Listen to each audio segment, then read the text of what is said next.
Bu günlərin biz sizlə qeyri-müəyyən əvəzliklər indefinite pronouns keçirik. Qeyri-müəyyən əvəzliklər hansı ismin və ya adın yerində işləndikləri dəqiq aydın olmuyor. Ancaq bəlli kontekst içində məna qazanan sözlərdir. Bəli, niyə qeyri-müəyyən əvəzliklər adlanır? Çünki dəqiq deyil onlar, qeyri-müəyyəndir. Amma kontekstdən məna qazanan sözlərdir. Cümlədə mübtada və ya tamamlıq ola bilirlər. Bu qrupdakı, yəni aşağıda verilmiş qrupdakı qeyri-müəyyən əvəzliklərin ortaq özəllikləri həm özlərinin, həm də xəbərlərinin tək olmasıdır. Indefinite pronouns, some, any, every, no. Person, şəxs kimi, one və body ilə birləşirlər. Someone, somebody, kimsə, anyone, anybody, heç kim və yaxud bu da kimsə deməkdir, hər hansı bir şəxs deməkdir. Everyone, everybody, hər kəs, kimsə, no one, nobody, heç kim. Thing, əşyaları bildirir. Something, nəsə, anything, nəsə, everything, hər şey, nothing, heç nə. Place, yer bildirir. Somewhere, haradasa, anywhere, heç harda, hər hansı bir yerdə. Everywhere, hər yerdə. Nowhere, heç bir yerdə. Və bərbaşdan deyim ki, elə qaydamızda da var, axırıncı place olan əvəzliklər, müəllimlər, qətiyyən pronoun kimi onları biz götürə bilmərik. Onlar adverbdir, yəni ki, zərfdirlər. Yer bildirdikləri üçün onlar indefinite adverb adlanır. Bu bizim qaydamızda var. Qeyri-müəyyən əvəzliklərə aid bir neçə qeyd. Body və one arasında işlədilmə və ya məna fərqi yoxdur. Bəli, müəllimlər, someone, somebody bir-biri üçün eyni mənanı verir. Yəni, deyək ki, belə sinonimdirlər. Onu kimi anyone, anybody, everyone, everybody, no one, nobody. Yəni ki, yadda saxlayaq ki, biz someone işlətsək, somebody işlətsək, heç bir məna fərqi olmaz. Heç bir məna fərqi olmaz, heç bir qrammatik cəhətdən səhvlik olmaz. İkinci, bu bitişik kəlmələr no one istisnadır, no one aralı yazılır. Tək bir söz halında yazılır. Yəni, onlar hamısı təkliyi bildirir, təkdə olurlar, törəmə əvəzliklərdir. Amma yer bildirən somewhere, anywhere, everywhere, nowhere əvəzlikləri indefinite adverb olaraq çıxış edirlər. Bəli, yaddan çıxartmayaq ki, biz somewhere, anywhere, everywhere, nowhere, somewhere, haradasa, anywhere ola bilər heç yerdə, hər hansı bir yerdə, everywhere, hər yerdə, nowhere, heç yanda, heç yerdə. Bunlar qətiyyən pronoun kimi biz bunları testə götürə bilmərik. Bunlar adverbdir, zərfdir. Yaddan çıxartmayaq bunu. Some haqqında baxaq. Özündən sonra həm cəm, həm də sayılmayan isim gələn some qeyri-müəyyən əvəzliyi bəzi, biraz, bir qədər, bir neçə mənasında işlədilir. Gəlin, burada diqqətli olaq. Əgər some özündən sonra sayılan cəm isim götürürsə, bir neçə, sayılmayan isim götürürsə, biraz, bir qədər, bəzən isə hətta bəzi mənasını da verir. Bu nə vaxt olur? Biz indi baxarıq. Some adətən təsdiq fikir ifadə edən cümlələrdə işlədilir. Bunu bilirik. Bəzi anlamı ifadə etdikdə isimsiz də işlənə bilər. Some cümlədə pronoun kimi işləndikdə özündən sonra isim gətirilməz. Qətiyyən, əgər bizdən some'ın testlərdə pronoun olduğunu istəyirsə, biz diqqət eləməliyik ki, some'dan sonra isim gəlməsin. Yox, əgər some isim ilə işlənibsə, yəni ismin qarşısında durubsa da, artıq o determinədir, yəni ki, təyin edicidir. Və artıq o indefinite pronoun yox, indefinite adjective adlanır. Bunu mən sizə həmişə dönüf deyirəm. Nümunələrə baxaq. If you need any money, I'll let you some. Əgər pula ehtiyacın olsa, sənə borc verərəm. Yəni, sənə biraz borc verə bilərəm. Burada pronoundur. Some burada pronoundur, çünki tək işlənibdir. Özündən sonra isim gətirməyibdir. Some are in French. I can translate if you would. Bəziləri fransızcadır. İstəsəniz tərcümə edə bilərəm. Bəziləri, burada da pronoundur. We need to make some changes to the schedule. Planda bəzi dəyişikliklər etməliyik. Artıq biz burada samdan sonra isim görürük. Deməli, bu pronoun yox, adjectivedir. Here is some news you might be interested in. Siz maraqlandıra biləcək bəzi xəbərlər var. Burada da özündən sonra isim gətirdiyinə görə indefinite adjectivedir. Some bəzi anlamında həm inkar, həm də sual cümlələrində işlənə bilər. Bəli, müəllimdə. Ümumiyyətlə, biz sizdən bazada samı keçəndə bilirik ki, sam təsdiq cümlələri, sam və onun törəmələri, qoy onları da deyim. Sam və onun törəmələri təsdiq cümlələrdə işlənir. Sonra biz bilirik ki, əgər bizdə sual cümlələri, təklif, xahiş, sual cümlələri isə, əgər onlar ola bilər başlasın, can I have, could I have, would you, burada sam sual cümlələrində bəli işlənir. Bəzi anlamında həm inkar, həm də sual cümlələrində işlənə bilər. Yəni, bəzi mənasını verirsə də. Bəzi mənasını verirsə də. Məsələn, some people don't want a COVID-19 vaccine owing to lack of efficient conservation. Bəzi insanlar effektiv qoruma əsaslığı səbəbindən COVID-19 peyvəndi istəmirlər. Bəzi insanlar. Why do some people live longer than other people? Görürsünüz, birincidə sual cümlədə işlənir some, ikincidə isə üzr istəyirəm. Birincidə inkar cümləmizdə işlənir, ikincidə isə sual cümləmizdə işlənir. Niyə? Çünki burada biraz, bir qədər, bir neçə mənasında yox, bəzi mənasını verir. Təklif və xahiş bildirən cümlələrdə adətən sualda işlənir. Bunu biz bilirik ki, lakin bu tip suallarda qarşı tərəfdən əsasən yes müsbət cavab gözləndiyi zaman some kimi tələffüz olunur. Can you get me some milk? Mənə biraz süd gətirə bilərsən? Görürsünüz, some. May I take some days off? Bir neçə gün icazə ala bilərəmmi?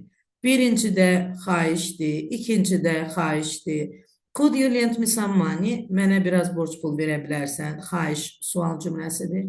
Would you like some cake to eat? Yemək üçün biraz kek istərdinmi? Bu artıq təklif sual cümləsidir. Xahiş və sual cümlələrində biz some işlədirik. Some miqdar sayıları ilə işlənərkən, bunu da bilirik artıq, təxminən haradasa mənasında işlənir. Əgər biz some'dan sonra miqdar sayı görürüksə, biz artıq burada some'ı təxminən, hardasa kimi tərcümə edirik. Məsələn, some 3,000 people had been urged to leave their homes since the first announcement. İlk elanda təxminən 3000 insanın evlərini tərk etmələri istənmişdir. Some 30 euro billion was needed to rebuild the hospital. Xəstəxananın yenidən qurulması üçün təxminən 30 milyard fond sterling lazım idi. Some 60% of the course is devoted to design. Dərsin hardasa 60%-ı dizayna həsr olunubdur. Bunları yaddan çıxartmayaq. Tərcümədə bizim testlər bu samın tərcüməsindən çox şey asılıdır. Çox şey. Əgər məsəl üçün biz səmi sual cümləsində görüb və onu səhv variant kimi götürmək istəyirik ki, sam axı sual cümlələrində işlənməz. Biz baxmalıyıq. Baxmalıyıq ki, orada bəzi mənasını verirsə, özdə inkardan əvvəl durur onda. İnkardan əvvəl duranda, bəli, inkardan əvvəl duranda bəzi mənasını verir. Yəni, bunu da yadda saxlayın. Sən hər hansı bir qeyri-müəyyən və ya önəmli olmayan insanı ya da əşyanı ifadə etmək istədikdə sayılan tək isimli işlənir. Gəlin, burada diqqət edək, müəllimlər, ümumiyyətlə də bazada keçmişik ki, sam özündən sonra ya sayılan cəm isim götürür, bir neçə, bir qədər mənasını verir, ya sayılmayan isim götürür, biraz mənasını verir. Ancaq görün, burada nə deyir?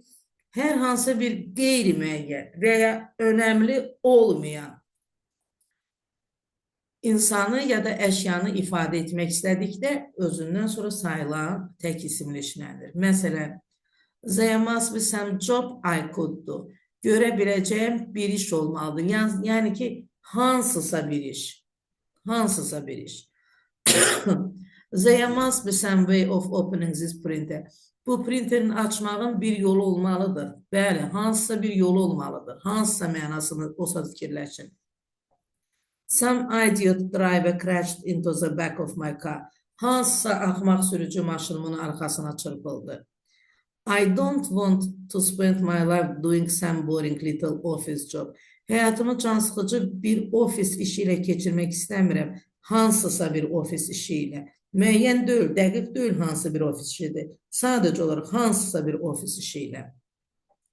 Some cümlədə quantify kimi işlənib, özündən sonra preposition of gələrsə, bu zaman ya bir object pronoun, them, us, you, it, ya da bir determine.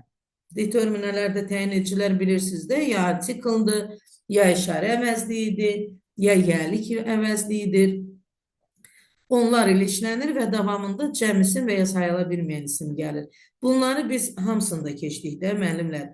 Many of-da da keçdik, much of-da da keçdik, each of-da da keçdik ki, bunlar indi də some of-dan sonra birbaşa isim gəlmir. Some of ilə ismin arasında bir təyin edici durmalıdır. Məsələn, some of the people on the list have passed away. Yüksək hərarət, ürək bulanma və hədsiz tərləmə simptomlardan bəziləridir. Yox, burada səhv tərcümə ediblər. Burada tərcümə səhv verilir. Deyir ki, some of the people on the list have passed away.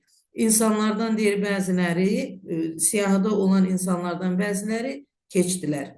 Sadəcə olaraq tərcümə düz düşməyibdir bura. Some of us are sensitive to smells, others find colors easier to remember. Bəzilərimiz qoxulara qarşı həssas oluruq, bəzilərimiz isə rəngləri daha asan xatırlayırıq. Önəmli burada tərcüməsi deyil, önəmli burada odur ki, some of-dan sonra ya əvəzliklər gəlir, obyekt halında olan əvəzliklər, ya da isim gəlirsə, ismin qarşısında təyin ediciyə diqqət edin, mütləq şəkildə. Törəmələri, someone, somebody, something, somewhere, someone, body, thing və V ilə birlikdə işlənərək törəmə əvəzliklər düzəldir. Həm general, ümumi, həm də spesifik, xüsusi insan və əşyaları bildirir. Bu əvəzliklərdən sonra heç bir zaman isim gəlmir, qətiyyən mənimlər. Qətiyyən onlar özləri isim kimidir. Və mübtəda funksiyasında olduğunda xəbəri təkdə olur və adətən təsdiq cümlələrdə işlənir. Lakin yerinə görə sual və inkar cümlələrdə də işlənə bilər. Hansı yerinə görə müəllimlər, some haqqında mən sizə hansı qaydaları verdimsə də, nə vaxt sual cümləsində işlənir, bəzi mənasında inkar cümlələrində işlənir. Bax, elə onun törəmələrinə də həmin qaydalar aiddir.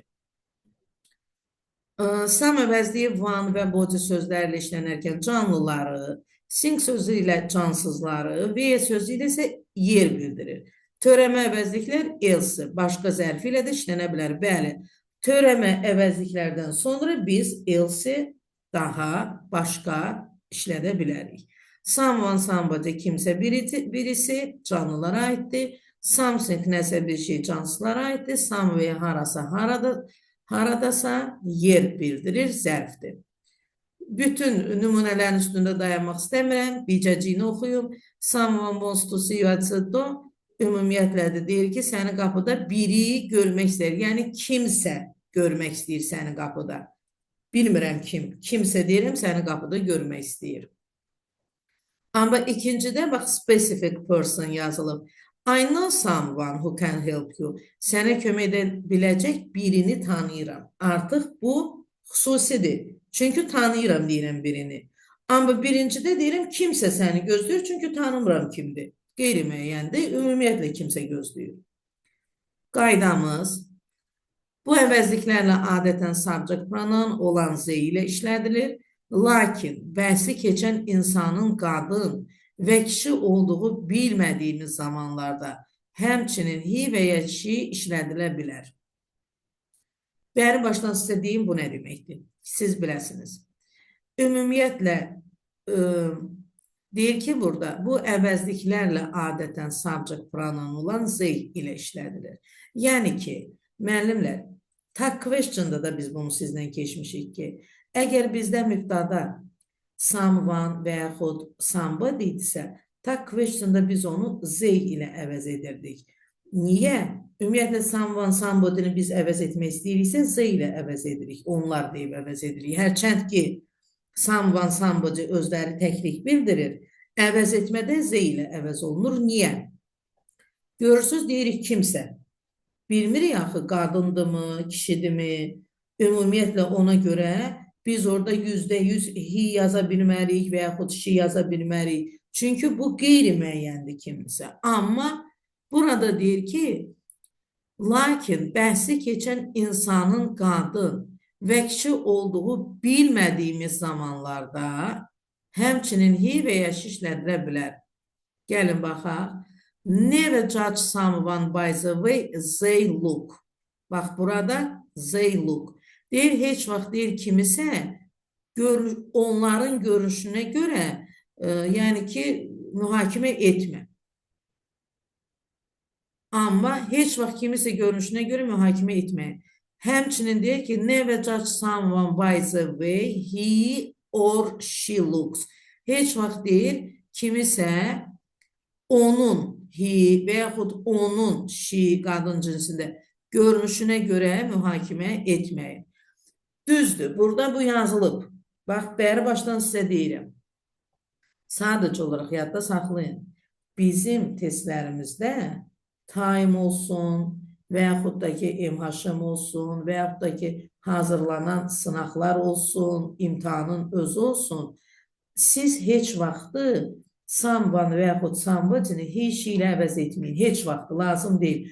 O bizə düşmür elə şey. Bizdə elə yoxlanılır ki, bilirsinizmi ki, someone, somebody təkdə olsa belə əvəzlik kimi z ilə əvəz olunur. Ona görə heç vaxtı qətiyyən he, she ilə əvəz etməyə çalışmayın. Törəmə əvəzliklərin yənik halı apostrof s ilə düzəlir. Else başqa zərfi ilə işləndikdə apostrof s sonuncuya artırılır, yəni else-dən sonra artırılır. Ümumiyyətlə, else yoxdursa, törəmə əvəzliklərimiz özləri yəlik halda işlənə bilər, yəni apostrof s götürürlər. Yox, əgər onların yanında else varsa da, artıq siz apostrof s-i someone, somebody'yə yox, else-yə verməlisiniz. Məsələn, you should never say bad things about someone else's kid. Gördünüzmü? Else gəlib deyə, ona görə ona verilibdir artıq apostrof s. It is not my bag, it must be someone else's. Deyir, bu mənim çantam deyil, başqasının, else's, başqasının olmalıdır. Key point-a baxaq. Some əvəzliyinin törəmələri inkar cümlələrin sual formasında işlənərkən, sual verən insanın cavab olaraq yes alacağından əmin olduğunu bildirir. Bəli, bu qədər də xırdalıqlara getmirlər bizim testlərimizdə. Sadəcə olaraq bunu da bilsəz yaxşıdır. Deyir, aren't you looking for someone? Kimisə axtarmırsan, yəni görünüşündən görünür də, axtarmır. Ona görə deyilir ki, yes deyəcək. Ona görə də belə sual verir. Və yaxud, haven't you lost something? Bir şey itirməmsən, itirib. Bunu soruşan bilir ki, o itirib. Ona görə də some işlədir. Haven't you lost something? Aren't you going somewhere? Bir yerə getmirsən, yəni görür ki, hazırlaşıbdır, harasa getmək istəyir. Bax, belə suallarda %100 bilir ki, ona hə cavabı, yes cavabı veriləcək. Ona görə də some işlənir. Any. Özündən sonra həm cəm, həm sayılmayan isim, həm də sayılan tək isim gələn any sual və inkar cümlələrində heç mənasını verir. Təsdiq və şərt budaq cümlələrin isə hər hansı bir istənilən anlamı ifadə edir.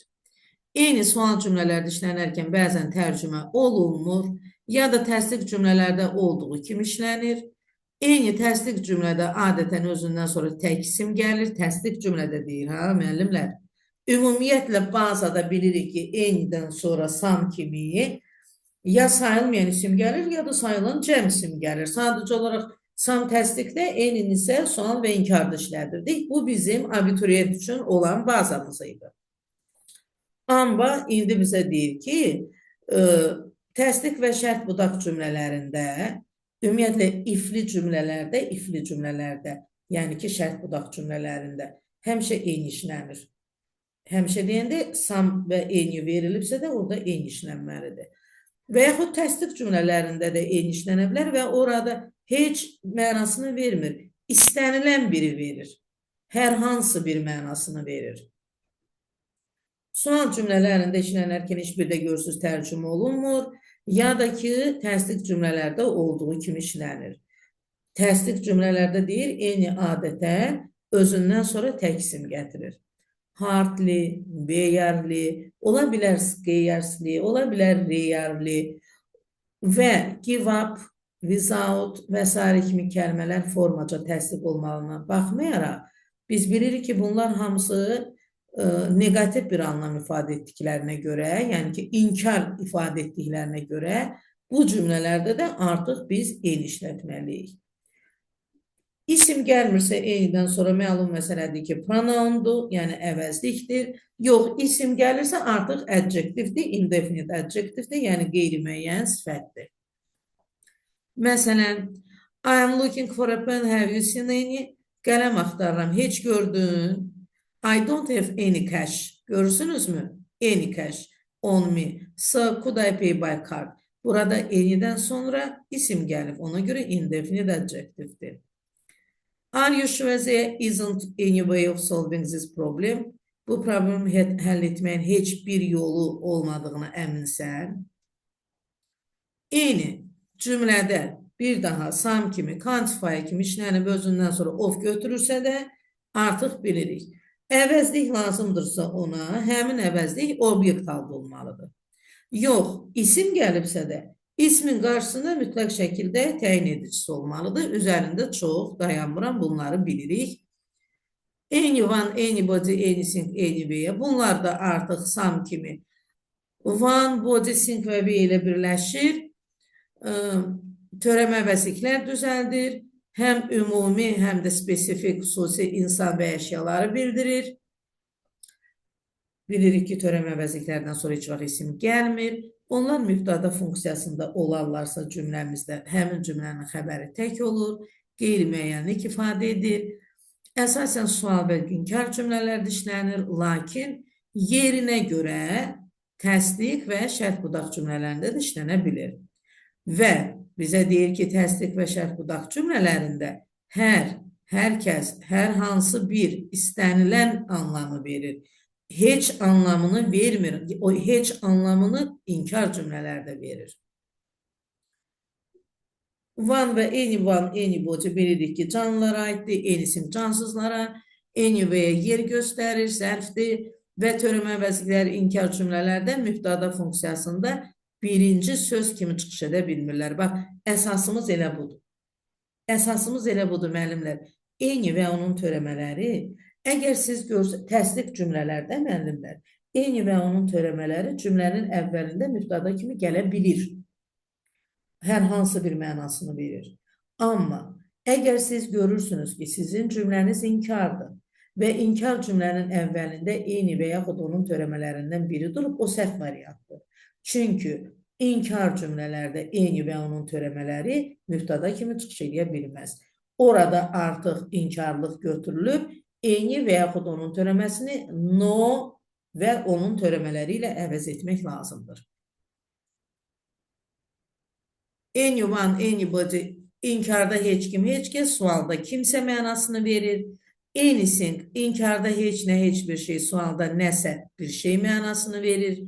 Anywhere, inkarda heç yer, sualda harasa mənasını verir.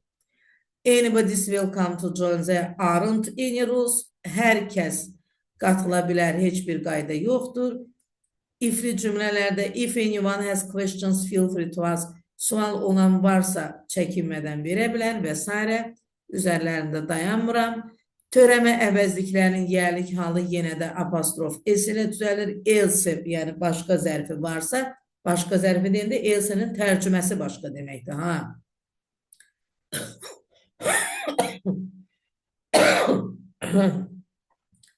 Else zərfi ilə işləndikdə yərlik hal sonuncuya artırılır. Every haqqında qulaq asaq. Every prepositive adjective funksiyasında işlənən everydən sonra sayılan tək isim gəlir. Hər bir anlam ifadə edir və hər zaman tək olaraq götürülür. Every bir qrupun bütün üzvlərini vurğulayır. Ancaq o qrupun üzvlərini ayrı-ayrı deyil, bir bütün olaraq ifadə edir. Bəli, müəllimlər. Every. Bildikdə özündən sonra sayılan tək isim gəlir. Hər bir anlamı verir və məsəl üçün mən əgər deyirəm ki, every child in my class. Mənim sinifimin hər bir uşağı. Mən ümumiyyətlə sinifdə bütün uşaqları nəzərdə tuturam. Bütün uşaqları mən nəzərdə tuturam. Bax, bu anlamı verir every. Üzvlərini ayrı-ayrıya bölmür. Bir bütün olaraq ifadə edir. Məsələn, nümunəyə baxaq. The police want to question every employee about the theft. Polis oğurluqla bağlı hər bir işçini sorğu-sual etmək istəyir. Yəni, burada hər bir işçi deyəndə bütün işçilər nəzərdə tutulur. You had every opportunity to win the contest. Yarışı qazanmaq üçün hər fürsətiniz var idi. Hər bir fürsətiniz var idi. Burada da every'dən sonra of gəlirsə, əvəzlik gətiririksə, əvəzlik obyekt halında olmalıdır. İsim gətiririksə, ismin qarşısında təyin edici olmalıdır. Üzərində dayanmıram, artıq eyni şeyi durub təkrarlamaq istəmirəm. Every'nin törəmələri, everyone, everybody, everything, everywhere. Bunları da bilirik ki, everyone, everybody, hər kəs, hamı deməkdir. Everything, cansızlar üçün hər şey, hər bir şey deməkdir. Everywhere, hər yer deməkdir və zərfdir. Could everybody listen for a minute? Hamı bir dəqiqə dinləyə bilərmi? Everybody knows who stole it, but they are all afraid to tell anyone. Onu kim uğurladığını hamı bilir, amma kiməsə deməyi qorxur. Every ilə başlayan törəmə əvəzliklərinin yerlik halı apostrof s ilə düzəlir. Məsəl üçün, respect everybody's personal views and practices. Hər kəsin şəxsi düşüncələrinə və təcrübələrinə hörmət edin. No, qeyri-müəyyən əvəzlik kimi heç bir anlamı ifadə edir. Özündən sonra sayılan tək və ya cəm isim, eləcə də sayılmayan isim gəlir və cümlədə determine funksiyası daşıyır, yəni ki, təyin edici olur. Ümumiyyətlə bir şeyə diqqət edək ki, no-dan sonra hər cür isim gələ bilər. Hər cür isim gələ bilər no-dan sonra, narahat olmayın. No əvəzinə not işlənibsə də, deməli, notdan sonra sayılan tək isim varsa qeyri-müəyyənlik artikl işlənməlidir və yaxud müəyyənlik və yaxud da ki, sayılmayan isimdirsə, cəm isimdirsə, eyni işlən formalar işlədilir.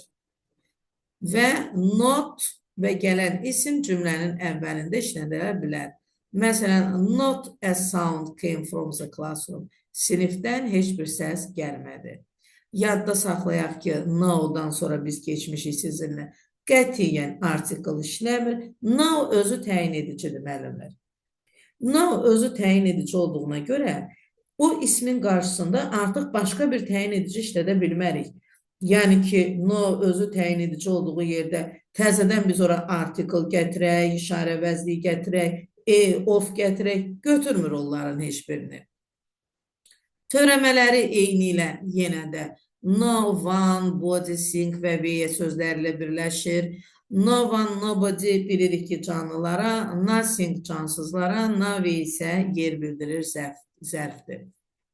Onların da yəlik əvəzlik, törəmə əvəzlik, yəlik halları apostrof s ilə düzəlir və yaxud da ki, özündən sonra da isim götürür, yəni törəmələrdən söhbət gedir. Else olarsa da artıq else'ye verilməlidir apostrof s. Impersonal pronoun one, şəxsiz əvəzlik one. Kimsə, insan, hər bir kəs, hər hansı biri deməkdir. Görün, nə qədər one'ın tərcüməsi var. Qeyri-müəyyən insanı bildirdiyi zaman cümlədə mübtəda olur. Yərlik halı apostrof s ilə işlədilir. Baxın, one should be careful when crossing the road. İnsan və yaxud da ki, hər bir kəs yol keçərkən diqqətli olmalıdır. If one demands something, he və yaxud she must put effort for it. İnsan nə isə tələb edirsə və yaxud kimsə, hər kəs nə isə tələb edirsə, onun üçün səy göstərməlidir. One's negative traits are usually projected onto others. Bir insanın mənfi xüsusiyyətləri, baxın, insan kimi tərcümə edirik one'ı, adətən başqalarına yansıyır. Key point'e baxaq. Lazımsız təkrarlara yol verməmək üçün təkdən one, cəmdə once işlədirik. Yəni, əvvəlcədən bizim cümlədə isim verilib, artıq sonra biz onu bir daha təkrarlamaq istəmirik. İsim təkdə idisə one ilə əvəz edirik, isim cəmdə idisə once ilə əvəz edirik. Məsələn, which is your car? The red one or the blue one? Sizin avtomobiliniz hansıdır? Qırmızı yoxsa mavi? Avtomobil təkdədir, one təkdə işləndir. My trousers are torn, I need some new ones. Şalvarım cırıldı, yenisini almalıyam. Şalvar sözünü əvəz edirik. Şalvar cəmdədir. Yeni birisinin, hətta belə deyə bilərik. Ona görə də once da cəmdə onu əvəz edib. Gəlin baxaq biz örnək sualımıza. İstəyirəm siz özünüz baxasınız, müəllimlər. Buyurun. Yəni, cavabı verəndə izahını xahiş edirəm verəsiniz. Buyurun.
Kimsə cavab verə bilərmi?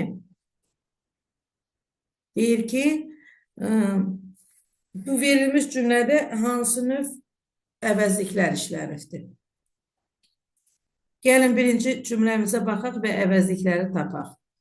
Experiencing a pandemic in the age of the internet has meant that in countries where bir əvəzliyimdir. Home computers and Wi-Fi connectors are commonplace. People in lockdown can keep themselves, ikinci əvəzliyimdir. Entertained with a few movie marathons as they, üçüncü əvəzliyimdir. Wait for the worst of the spread to pass. Üç əvəzliyimiz var. Birinci... Onları gördüm ama sıralamada. Birinci məsələn, zət burada işarə əvəzliyi deyil. Birinci olmalıydı. Yox, o işarə əvəzliyi ki deməkdir. Ki deməkdir, ki. O işarə əvəzliyi demir. O işarə əvəzliyi deyil. Deməli. Indefinite pronoun birinci. Veya sonra refleksif bir. Refleksif pronoun ikinci. Bəli, refleksif pronoun ikincidir. Deməli, bir, üç, bir də Bir də they var, subject pronoun var. They. Subject, hə. Subject pronoun bizdə dördüncüdür. Bizdə Hə. əslində A variantı yazıblar, amma düz deyil axı. Birinci refleksiv Deyil. gəlməyib axı, birinci V-yə haradakı gəlibdir. Bəli, amma biz tapdıq da əvəzliklərimizi. V-yə, zımsılvis və Z. Bəli. Distributive pronouns. Gəlin görək, distributive pronouns nədir? Təsnif edici əvəzliklər. Əslində biz bunları keçmişik. Sadəcə olaraq adını dəyişiblər də, artıq dəyişiblər deyəndə adı dəyişməyibləri. Yəni baza üçün biz bunları da elə keçirik. Burada bunun dəqiq adı yazılır bizə. Bir dəqiqə. Təsnif edici deyir. Təsnif edici. Təsnif edici əvəzliklər olaraq bilinən iç, Aysə və Naysə haqqında danışılan qrup üzvlərinin bir bütün olaraq deyil, ayrı-ayrı nəzərdə tutulur. Baxın, müəllimlər, biz bazada məsəl üçün every ilə içi eyni yerdə götürürük. Elə deyilmi? Eyni kimi götürürük. Amma görürsünüz, burada artıq bizə fərqli veribdir. Every'ni veribdir bizə, deməli, every'ni bizə veribdir, içi bizə verib təsnif edici kimi, elə deyilmi?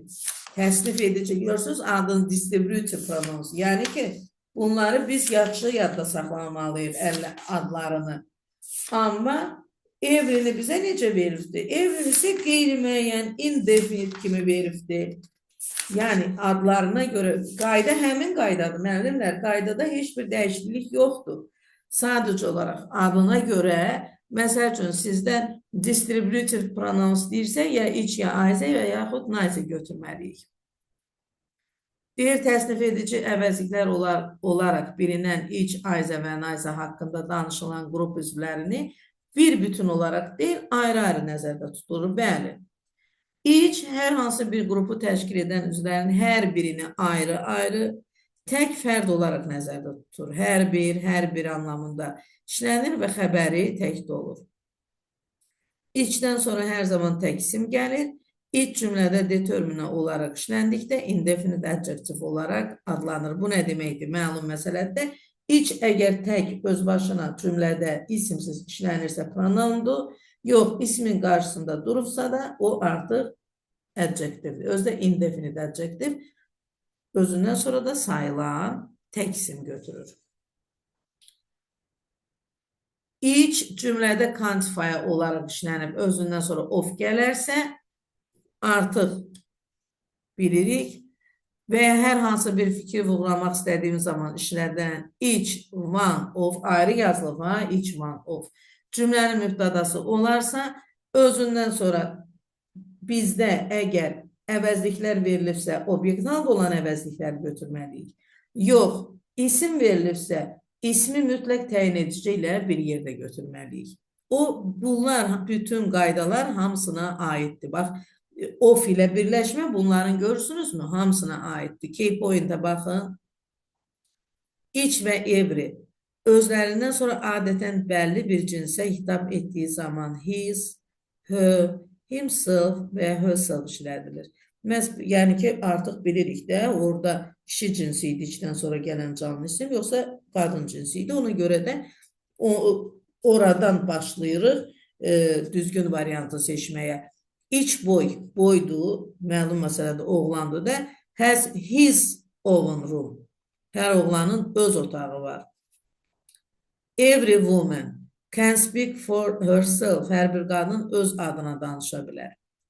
Ancaq cinsiyyət fərqini bəlli etmək istəmədikdə və ya inanimate nouns ilə, yəni ki, cansız isimlərlə, they, them, they-yə və s. işlədilə bilər. Baxın, müəllimlər, deyir ki, each individual has a right to express their views. Burada deyir ki, individual hər kəsdə, yəni ki, hər bir şəxs, demirəm qadındırmı, kişidirmi? Ümumiyyətlə, burada tərcümədə verir ki, hər bir insanın öz fikrini bildirmək hüququ var. İnsan deyəndə mən həm qadınları, həm kişiləri nəzərdə tuturam da. Deməli, mən onları əvəzli kimi özlərinin fikrini Zeya ilə verməliyik.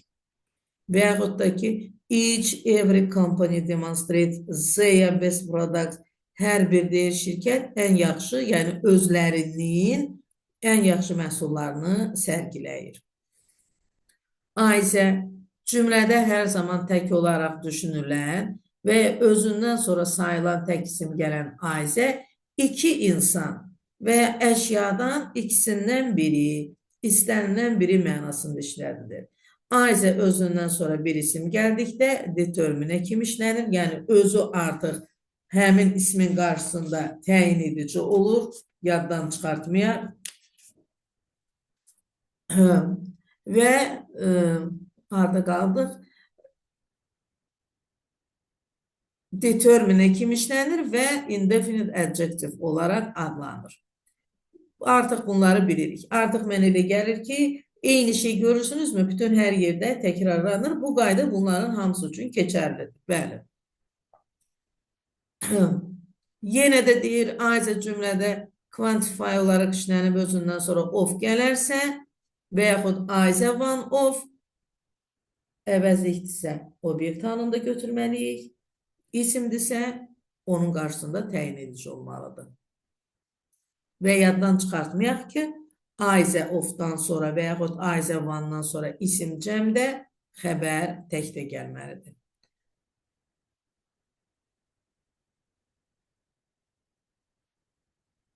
Sonra Nayzə cümlədə hər zaman tək olaraq düşünülən və özündən sonra sayılan tək isim gələn Nayzə iki insan və ya əşyadan heç biri mənasında işlədilir. Heç biri. Ayzə ikisindən biri, ya bu ya o. Nayzə heç biri. İkisindən heç biri. 3-5-dirsə artıq Nayzə işlədə bilmərik. Nayzə özündən sonra bir isim gəldikdə determinə kimi işlənir və indefinite adjective olaraq adlanır. Məsələn, which one would you choose? Hansını seçərdiniz? Nayzə, heç birini. They are both terrible. Hər ikisi də bərbaddır. They have two TVs but neither one work properly. İki televizorlar var, amma heç biri düzgün işlənmir. Nayzədə cümlədə quantifiers kimi işlənirsə də, of ilə gəlirsə də, əvəzdəki obyekt halda, amma ismin qarşısında mütləq təyin edici olmalıdır.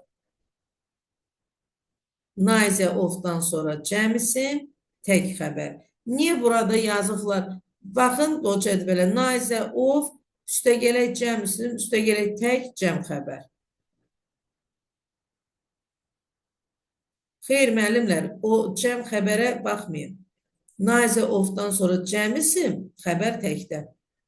Səhv düşübdür bura. Gəlin baxaq.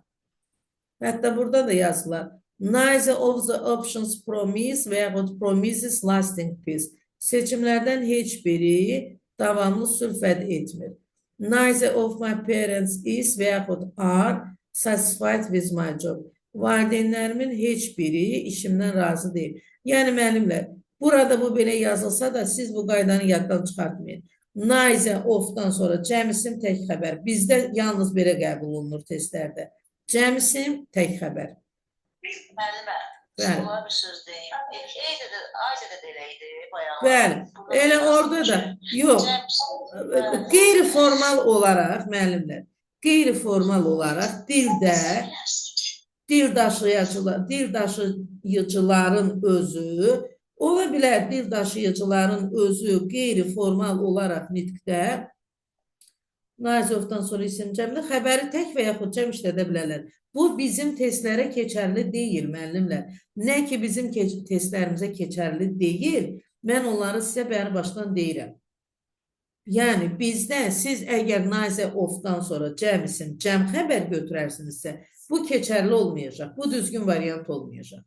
Nazə ofdan sonra cəm isim, tək xəbər götürməlisiniz.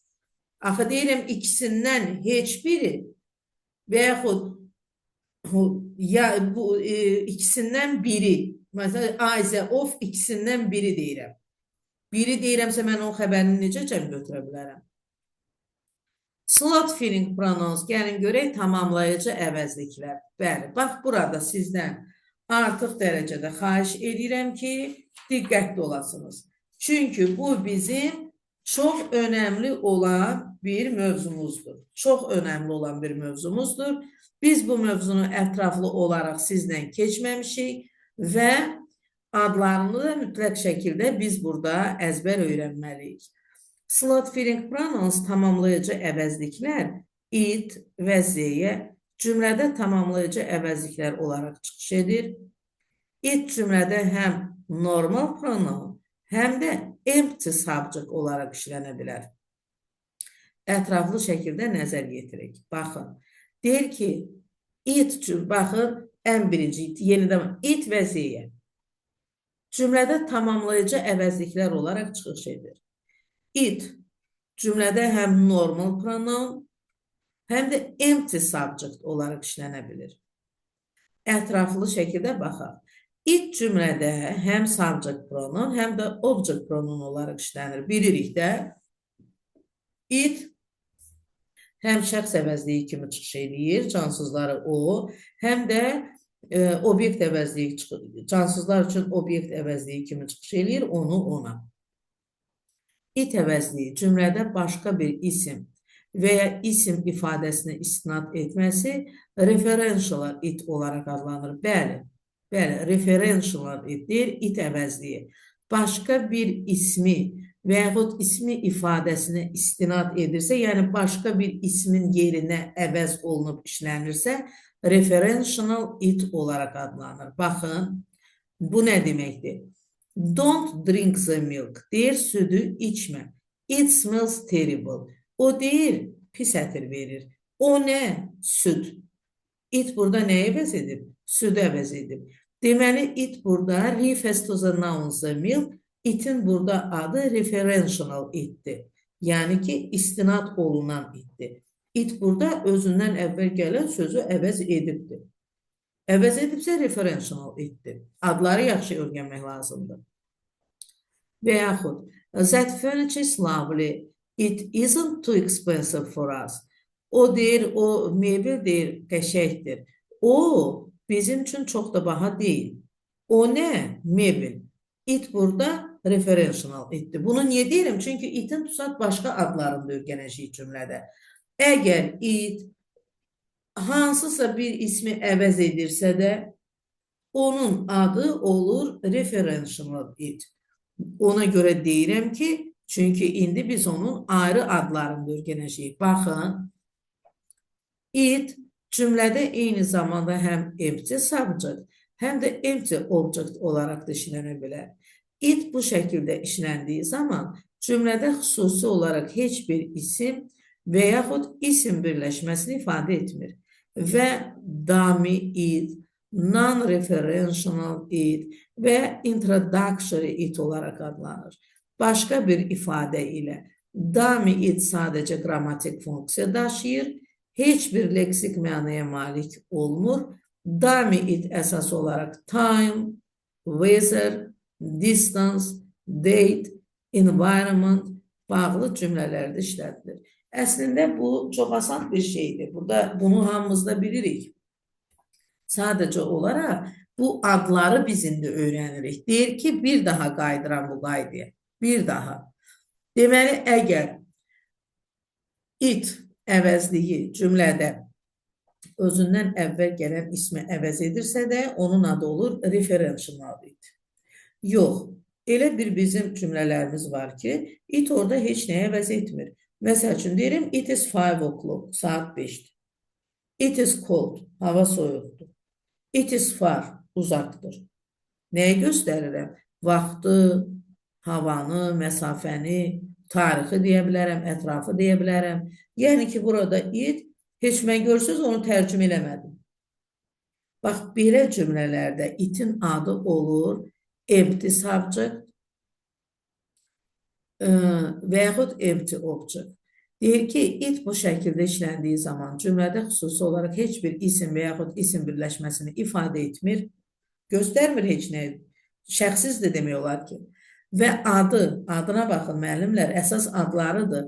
Dummy it, non-referential it və ya introductory it olaraq adlanır. Bəli, bax mən deyirəmmi, it is cold, hava soyuqdur. Bax, it burada dummy itdir. Adı ola bilər dummy it, adı ola bilər non-referential it, adı ola bilər introductory it, adı ola bilər empty subject. Başqa bir ifadə ilə, dummy it sadəcə qrammatik funksiya daşıyır. Bəli, cümlədə o sadəcə mübtadadır. Qrammatik funksiyası mübtadadır. Amma heç bir leksik mənası yoxdur onun. Heç biz onu tərcümə də eləmirik. Baxın, I know it is going to rain today. Mən bilirəm, bax burada empty objectdir. Mən bilirəm yağış yağmağa, elə bir yağış yağacaq bu mənada. She doesn't like it when you are so quiet. O xoşlamır sən bu qədər sakit olanda. How long will it be before he gives up smoking? Deyir ki, o sigaret çəkmədən imtina etməyə nə qədər vaxtdır? It is about 25 kilometer from the city center to the airport. Şəhər mərkəzindən aeroporta 25 kilometrdir. It will be morning soon. Tezliklə səhər açılacaq. It is snowing pretty hard. It is 20 degrees below zero out there. Və s. və əlaxır. Burada, müəllimlər, bir daha deyirəm. Əgər siz görürsünüz ki, cümlədə it o mənasını verir, özünün mənası var, o mənasını verir, onu, ona mənasını verir, hansısa bir sözü əvəz edir, referential itdir.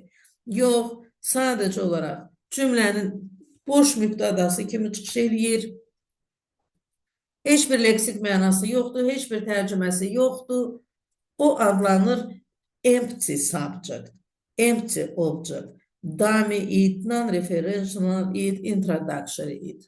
Mən elə gəlir ki, başa sala bildim. Gəlin bu qaydaya baxaq. That clauses, what clauses, to infinitive formalarını alternativi kimi çıxış edərək cümlədə dummy it olaraq işlənir. Baxın, it is a pity that the town apartment is so small. That the town apartment is so small is a pity. Baxın, müəllimlər, it is a pity, bu mənim əsas cümləm. Əfsuslar olsun ki, heyf ki, şəhər mənzili bu qədər balacadır. İndi mən burada, bu nədir? It is a pity. It burada məndə dummy itdir. Və mən onu sadəcə olaraq that clause ilə əvəz ol. Burada that clause-da that budaq cümləsi gəlir ondan sonra. Əslində bu cümlə belə də ola bilərdi. That the town apartment is so small is a pity. Birinci cümləm budaq cümləsi var, əsas və budaq cümləsi var. İkinci cümləmdə isə sadə bir cümlə oldu. Və yaxud it is obvious why they have been having problems selling it. Deyir ki, aydındır da, aydındır. Aydındır nə üçün onlar problemləri var. Deyirik ki, onların nə üçün problem olduqları aydındır. Why they have been having problems selling is obvious. Birinci, it is obvious-lə burada bizim əsas və budaq cümləmiz var. İkincidə isə bir cümlə düzəltdik. To infinitive clause ilə cümlə başladılması az işlənən hal olduğu üçün onun yerinə dummy it olaraq işlənir. Bəli, ümumiyyətlə to infinitive clause, yəni ki, to ilə başlayan, to məsdər ilə başlayan budaq cümlə az işlənir. Onun yerinə dummy it. It is too early to think about your future. Götürürəm. Bunu götürürəm. It is too early-ni. Eləcə To think about your future is too early. Müəllimlər, bəri başdan deyib ki, bax bu qayda bizim 7-ci siniflərimizdə var. It is always difficult to obey the traffic rules. Başlayın elə məslərdən. To obey the traffic rules is always difficult. Sonra qaydamıza baxaq. It seem, appear, look, that close, bəli, that budaq cümləsi gəlir. It be sifət gəlirsə, that close, that ilə budaq cümlə gəlir. It be adjective, to infinitive formaları ilə daimi it olaraq işlədilir. Yəni ki, şəxsiz it, tərcüməsi olmayan it. Daimi it o deməkdir ki, o orada yalnız mübtada kimi çıxış eləyir. Heç bir leksik mənası yoxdur. It seems that you don't know your job. Belə görünür ki, sən işini bilmirsən. It appears that we are in house. Aydın oldu ki, biz xaosdayıq. It looks as if she has forgotten her birthday. Elə görünür ki, o ad gününü unutmuşdu. It is obvious that we will win the race. Aydındır ki, biz yarışı qazanacaqdıq. It is necessary to understand the use. Vacibdir gəncləri anlamaq. Müəllimlər, diqqət eləyin. Bax, bu quruluşu xahiş edirəm əzbər öyrənəsiniz. Bax, bu quruluş var. It, seem, appear, look, that close. Yəni, that bir daha bir cümlə gəlir. It, be, adjective, that close. Yəni ki, it, to be fiili sifətə gələk sifət, sonra that ilə bir budaq cümlə gəlir. Amma it, be, adjective, to infinitivdə gələ bilər. Yəni, bu quruluşu mütləq yadda saxlayın. Mən bilirəm ki, bu quruluşlar bizim testlərimizdə var. Ona görə siz bu hissəni çox gözəl əzbər öyrənməlisiniz. It passive verb, yəni ki, məchul növ, that clause gələ bilər. It passive verb, yəni məchul növ, what clause gələ bilər. Formalarından istifadə etməklə impersonal passive cümlələrinin düzəldilməsində işlədilir. Şəxsiz məchul cümlə. Şəxsiz məchul cümlə. Məsələn, deyir, it is believed that affection is the source of happiness. Deyir ki, deyirlər ki, inanırlar ki, təsir xoşbəxtliyin bir mənbəyidir. It is said that you got married. Deyirlər ki, siz evlənmişsiniz. Kim deyir? Impersonal passive deyir, şəxsiz məchuldur. Kim dediyi bilinmir. It is said that the world population grows every year. Deyirlər ki, dünya əhalisi hər il artır. It is said that the cost of accommodation in the town center will rise. Deyirlər ki, mənzil qiyməti şəhər mərkəzində qalxacaq. It was explained how difficult it is to prevent flooding in the area. Bunların hamısında baxın, müəllimlər, əgər sizdə it və fiil məchul növdə gəlibsə də, ondan sonra sizdə gələ bilər that clause, that ilə başlayan budaq cümlə və yaxud what clause, what ilə başlayan budaq cümlə. Bunların hamısı adlanır impersonal passive, şəxsiz məchul növdə olan cümlə. Aşağıdakı digər birləşmələrlə it fiil gəl, itdən sonra fiil gəlib, deməli, to-lu məsdər gəlməlidir. Və yaxud itdən sonra fiil gəlib, tamamlıq gəlib, to-lu məsdər gəlməlidir. Yenə də itdən sonra fiil və tamamlıq gəlibsə, that ilə başlayan budaq cümlə gəlməlidir. It takes, to-lu məsdər gəlməlidir. Baxın, it might help to run. Gördünüz mü? Itdən sonra might help fiil gəlib və to-lu məsdər gəlib, to run. It shocked me to see. Itdən sonra fiil tamamlıq, məsdər to ilə. It struck me that the Conway apartment və s. Burada itdən sonra fiil tamamlıq nə gəlib? Zətli budaq cümlə gəlib. It took me months, tookdusa to-lu məsdər gəlir. Dummy it cümlənin təkcə mübtədası yox, həmçinin tamamlığı object kimi də feil, it, zət, budaq cümlə, if budaq cümlə, what budaq cümlə, yəni veya vuhu ilə budaq cümlələr. Məsələn, I wouldn't like it if I had to get up at 6 o'clock. I wouldn't like it. Mən bunu xoşlamadım. Burada cümləmizin tamamlığıdır. I couldn't believe it when the agent said vesaire. İnanmadım, mən ona inanmadım. It burada cümləmizin tamamlığıdır. Would appreciate it şərt budaq cümləsi gəlir. I would appreciate it if you could send me further details of the apartment. Verb, feil, it zət ilə başlayan budaq cümlə gələ bilər. We have just got to accept that neither of the apartments is perfect. Feil, it, yəni it burada bizdə hər bir cümlədə artıq burada tamamlıq kimi çıxış eləyir. Sifət gəlib, sonra isə yenə budaq cümlələr işlənə bilər.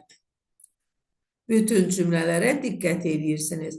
Burada bütün xırdaçılıqlara kimi yazılıb, itin dummy pronoun olması, empty subject olması və yaxud da ki, quruluşlar mütləq şəkildə bizə lazımdır. Mütləq şəkildə. Leave out it to somebody to infinitive cümlələrin üzərində bir-bir dayanmıram. Sonra qoyun qarşınıza bircə-bircə hamısını oxuyun. Verb it as adjective that clause or leave it to somebody something to. Bax, bu hissə, məsəl üçün müəllimlər. Leave out, verb it as, or leave. Bunlara rast gəlməmişəm testlərimizdə. Nə imtahan vaxtı, nə sınaqlarda, nə time'də. Bu hissiyə rast gəlməmişəm. Bundan əvvəlki hissələr bəli, mütləqdir. Ancaq bu hissiyə rast gəlməmişəm. It's no forması ilə işlənən ifadələri əzbər bilsək daha yaxşı olar. It's no include, it's no secret that, it's no surprise that, it's no use və yaxud good ing. It is no coincidence, accident that və s. İndi isə gəlin Z-yə baxaq. Mütləqdir, mütləqdir, bəli. Z-yə it kimi onun özünün çox mənaları var, işlənmə yeri var. Z-yə hər hansı bir insanın və ya əşyanın var olduğunu və yaxud olduğu yeri göstərərək yeni bir bilgi ifadə edir. D-yə özündən sonra isim və ən və ya zero article işlənir. Məsələn, there are lots of new apartments being built in the city center. Məlum məsələdir ki, new apartments cəmdədir, ona görə xəbər ar, heç bir article lazım deyil. There is a small parking area here. There is enough land to plant trees in our garden. Və s. və ilaxır. Bunların hamısını bilirik. Amma gəlin bu qaydaya baxaq. Hardakı Z-nin artıq yeni işləmə qaydası və adları. Z-yə cümlədə bu şəkildə işlədilməsi non-referential Z-yə və yaxud existential Z-yə olaraq adlanır və cümlənin mübtədası funksiyasında expletive tamamlayıcı kimi çıxış edir. Yəni, cümlə içində və ya daha öncəki cümlədə adı keçən hər hansı bir ismə və ifadəyə istinad etmir. Bəli, əlbəttə ki, burada heç birində biz görmürük ki, Z-yə özündən əvvəl hansısa ismə və yaxud ifadəyə istinad etsin. Özündən sonra əsasən copylər linking be və noun phrase gəlir, yəni ki, ismi birləşmə. Copylər linking be-də biz birlikdə bağlayıcı fiil be gəlir, əsasən deyir özündən sonra be fiili gəlir və yaxud da ki, və ismi birləşmə gəlir. Məsələn, there is a lot of noise here. Burada çoxlu səs-küy var. Adı necə oldu?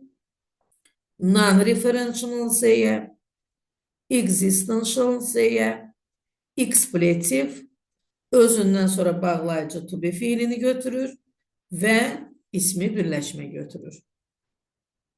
Burada nümunələr verilibdir. Mən onların üzərində bir-ikisinə baxaq. Biz bunların hamısını görmüşük, müəllimlər. Bu cümlələrin hamısını bilirik. Sadəcə olaraq adının burada non-referential olmasını bilmirdik. Bilmirdik ki, burada heç nə istinad etmir. Bilmirdik ki, existential da deyə bilərik buna. Amma belə bu cümlələrin məlum məsələdir ki, 5-ci sinifdən biz bu cümlələri uşaqlara keçə-keçə gəlirik. Məsəl üçün deyir ki, there is a little boy who looks after the sheep. Qoyunlara baxan balaca bir oğlan var. Are there any cookies left? Deyir, heç deyir, peçenyalar qalıbmı? There was another road, wasn't there? Və s. və ilaxır. Bu cümlələrin hamısını bilirsiniz. Amma çox yaxşı olar ki, siz there is no forması ilə işlənən ifadələri biləsiniz. There is no doubt, there is no chance, there is no choice, there is no reason to, there is no need to və s. və ilaxır. Z'ye eyni cümlə içində və ya daha öncəki cümlədə adı keçən hər hansı bir ismə və ifadəyə istinad etdikdə referential Z'ye və ya deictic Z'ye olaraq adlanır. Baxın, artıq burada Z'ye özü hansısa bir ismə istinad edir. Və hər hansı bir ismi istinad edirsə də, orada artıq o adlanır referential Z'ye və deictic Z'ye. Baxın, where is my cup of tea? Mənim çayım, bir fincan çayım hara? Deyir, it's there. Next to you, buradadır. Yanında. On the little table. Balaca stolun üstündə. Nəyə istinad edir? Balaca stolun üstünü. Do you know where the remote control is? Bilirsən, haradadır pult? It's over there on the couch. Oradadır, divanın üzərində. Z'ye nəyə istinad edir? Divanın üstünü. I was in Ankara in 2019. It was there that I met her. Deyir, mən 2019-cu ildə Ankaradaydım. Elə deyir, mən orada deyir, onu gördüm. Harada? Orada, Ankarada. Z'ye burada Ankara sözünə istinad edir. Bax, biz bunları mütləq şəkildə ən əsası bizim üçün it və Z. İllərin kimi keçdiklərimi demək olar ki, hamısını biz dəqiq bilirdik. Amma it ilə Z haqqında bu qaydaları da bilirdik. Sadəcə olaraq bizə burada nə lazım idi? Bizə lazım idi onları hansı adla işlədirlər. Bax, bu adları mütləq şəkildə əzbər bilməliyik. Örnək sualımıza baxaq, müəllimlər. Gəlin görək örnək sualımızda nə deyilir? In which of the following sentences does the pronoun it necessarily refer to an abstract noun? Deyir, və aşağıda verilmiş cümlələrin hansında it əvəzliyi deməli mücərrəd ismə istinad edir. Buyurun, amma izah edək. Hər birində it var. Sadəcə olaraq bizə deyir ki, mücərrəd ismə istinad edir.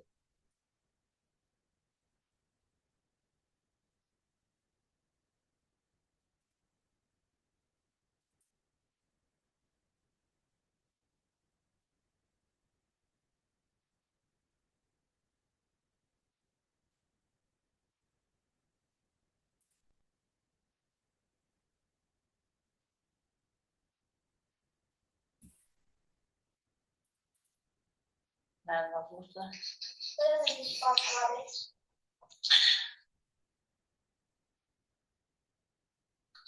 A'da değil. It is not surprising. You are.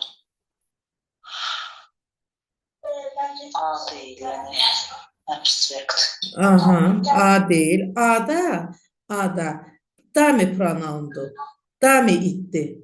Dami it. Şəxsiz də tərcüm olunmur. Deyir ki, 6 saatlıq döyüşdən və uzun görüşlərdən sonra, 6 saatlıq uçuşdan və e, bir günlük görüşlərdən sonra sənin əldən düşmən deyil, təəccüblü deyil. It burada heç tərcümə olunmur, sadəcə olaraq bu cümlənin damiyi itidir.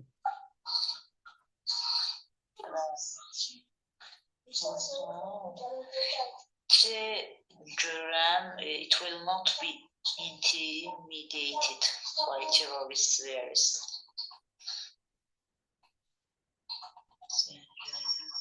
Xeyr, burada impersonal passivdir.